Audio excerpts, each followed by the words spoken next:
I can give you this story, and it demonstrates quite nicely what we're talking about in terms of, environmental challenges and moving around the North Coast. So we sold our other boat.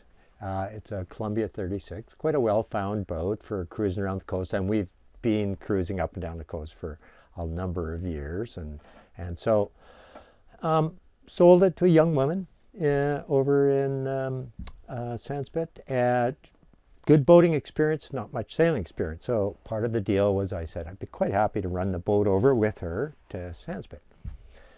We made our sail deal in early fall, and I wasn't available. I was bringing this boat up the coast in October. So starting in November, we were looking for a window to run over to Sandspit.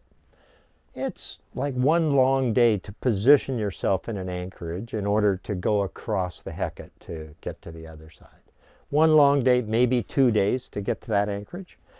And then it's 50 miles, so depends on the conditions. You're talking 12 to 15 hours. We waited through November. Now November is notorious for gales and storms. I was looking for a 4-day window with no gales and storms. I'd be a good 3-day window is okay.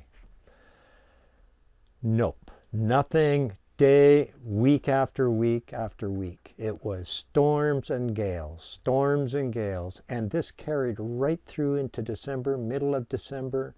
We even took a little bit in January. There was a bit of a break in January. We happened to be away for a day, and then the window was gone.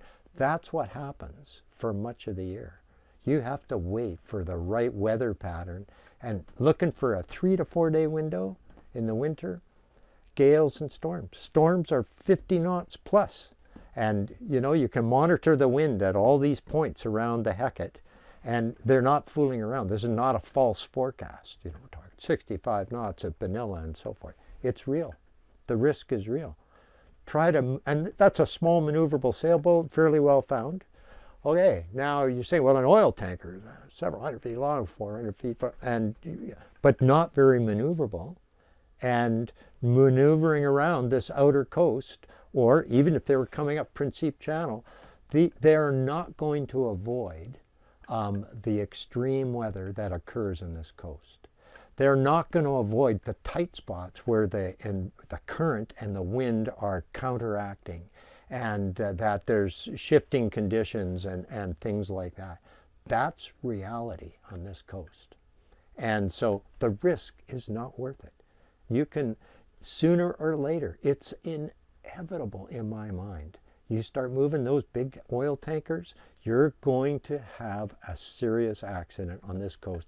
And the environment cannot withstand that. It'll be impacts for decades, if not forever.